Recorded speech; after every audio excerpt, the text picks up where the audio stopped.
And next on the list, we will go to Mikey Webb. Miracle Mikey Webb. Covered Mikey Webb.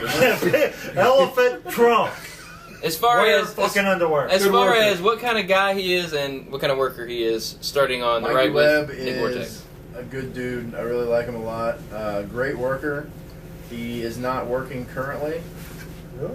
because of some personal shit, I believe. And yeah, maybe.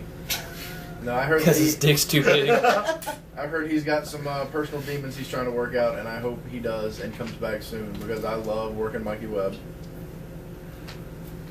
And he's a big comic book mark like myself. Really? Yeah, we're fucking weird. We need to get together. Uh-oh. Oh, good, yeah. Oh, anyway, you never heard that. Anyway, Mikey Webb, technical, great. High flying, great. Last time I seen him, he ain't had a lick of psychology. That might have changed. I don't know. I actually booked him on a show, and a guy from WWE was at the show. Mikey knows who I'm talking about. I'm not going to call no names. Right. You know, he's been through the developmental deal. He's a referee, hand-to-hand events, blah, blah, blah. I said, hey, you mind giving everybody some pointers, even myself? Because you've been there, you know what they're looking for. He said, yeah, sure, no problem. Mikey didn't take it so well.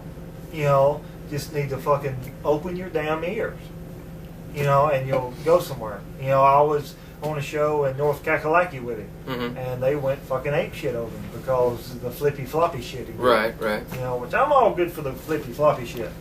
You know, but he's one of the best at doing it too. Yeah, I mean, you know, but just wear some fucking underwear. That's all I got to say. Here's a quick switch. Something. Mr. Fantasy.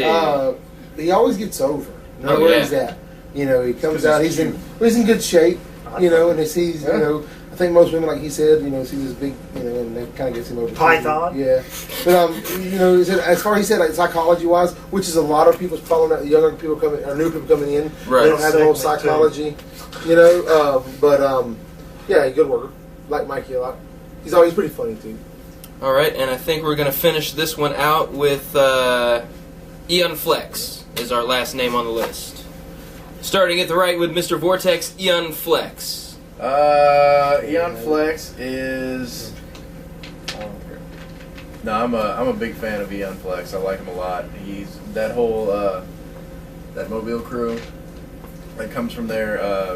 As far as Flex and Jester, and I guess Rocket's been added to their crew. Even though I look at Rocket more as an IWC guy. He's not as far as CW guy at all. There.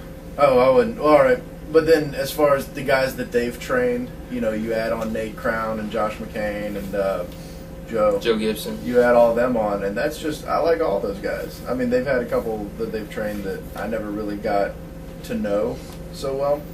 Like Craig, that guy who Craig Jeezy. I don't even think he's in anymore, but I never really got to know him. He kind of shit on my finish, so I got in the ring and pummeled him a bit at a training session up there. Beat his ass. Yeah, it was pretty fucking rough. But should have killed him. Shot him right fucking there. that might have been a little far. I mean, No, fuck no. It's just a finish that I stole from somebody, but yeah, Eon Flex, I've always kind of looked at as the leader of that group. You know, the honcho, if you will, because he wins the heavyweight title at every show he's ever at. Yeah. Really? Yeah, and he's one of the 2 people I've ever pinned with a standing moonsault. How do you know? Standing himself? I'm incredible. That's how. You're the fucking man. He defies gravity.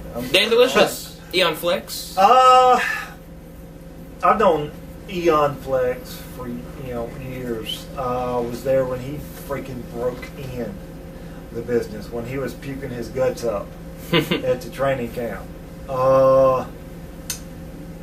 Think he's got a little bit of an ego right now. I ain't seen him in a while, but I think he's let stuff go to his little. Last time I seen him, I'm only speaking from the last time I seen him. Right. Great worker, a little bit of an ego. I know for a fact he killed AWF Chipley. I'll say that straight out. We went from 300 people to 35, somewhere around there when he was booking the show. It's because it was a Eon Flex show. I don't mine say. I've told a lot of people that. I'll tell him that. That's that whole Booker always gets over syndrome. Right. That I'll tell anybody about. Anybody has a problem with it, go fuck yourself. 'Cause that's the damn truth. I've seen it over and over and over and over. But I don't know, I'd have to see him again. I mean, love the guy to death. I got nothing but props for him personally. It's just that one incident just keeps sticking in my mind. Right. And the whole, ego. I don't know if he's over the ego or what. All right, Mr. Fantasy. I hadn't seen Ethan in 2 or 3. He left with Jesper, and Jesper I hadn't seen him in a while. When I first met Ethan, I was in a little clique with him. Me, Jesper, Roman, and Eon were in this little clique. Got on Eon great to begin with. I don't. This is my. I said this was. He said the whole ego thing was because they kind of. I don't know. He said he trained in Canada. He's done all this stuff. He's always won the world belt. Everywhere he wins the world belt. He's a good worker, great worker. But I got over there to AWF, started all the heat, and as soon as he became Booker, I said he made me babyface, and I take that. And it pissed me off. Not that it pissed me off that I won babyface, but it's just like for some reason, it's like a personal thing against me. I don't, and Michael will agree when I say this. I think he knew as long as I was the heel over there, he was going to be the number 1 heel on the card because I was running that much heat at the time. And 911 was being called. Right. You don't get worse. You know what I'm saying? People were trying to threaten to kill me. But I hadn't talked to Ethan since then. I did when he got married. I saw him on his MySpace. I sent him a little thing, congratulations. Hope everything's going fine. Hadn't spoke with him anything. They tried to squash me in AWF at the turn of babyface, had me lose to Backdraft. Nothing is Backdraft. Love the guy personally, but as a worker, he wasn't very good. But I put him over 3 times in a row. Didn't complain about it. Just to prove a point. Got tired of the shit and left. And as soon as they left, they brought me back in. But I mean, as soon as they left, a lot of people came back. They said nothing. I said that was back then. I'm holding grudges. I'm not personally holding grudges. But at the time, it pissed me off that they turned me babyface. I had worked so hard to be the heel there. And I said, in my personal opinion, and I've had other people agree with me, I think he turned me babyface just so he could be the number 1 heel there. All right, and with that, we will go ahead and put an end to this black couch / round table with no table discussion. I'd like to thank. Next time I come here, I want to buy a table. All right, we're going to order a table for Dan Delicious. It's going to be a next time. Along with all the admission booth and all that good stuff. $6 a ticket, apparently. We're going to start charging. $6 a ticket. I'll promote it for you. $6 a ticket. InvasionShoot.com. Thank you, Nick Vortex. Yeah, we don't. We're on YouTube. InvasionShoot.YouTube. Whatever the fuck. What's that? What's your message board? It's on boards to go. I couldn't rattle off the. InvasionShoot.boards2go.com. Whatever. None of these will probably work, but just type it in. Why not? Want to thank Nick Vortex, Dan Delicious, Mr. Fantasy. This is Invasion Shoot, and we'll see you next time. We're out of here.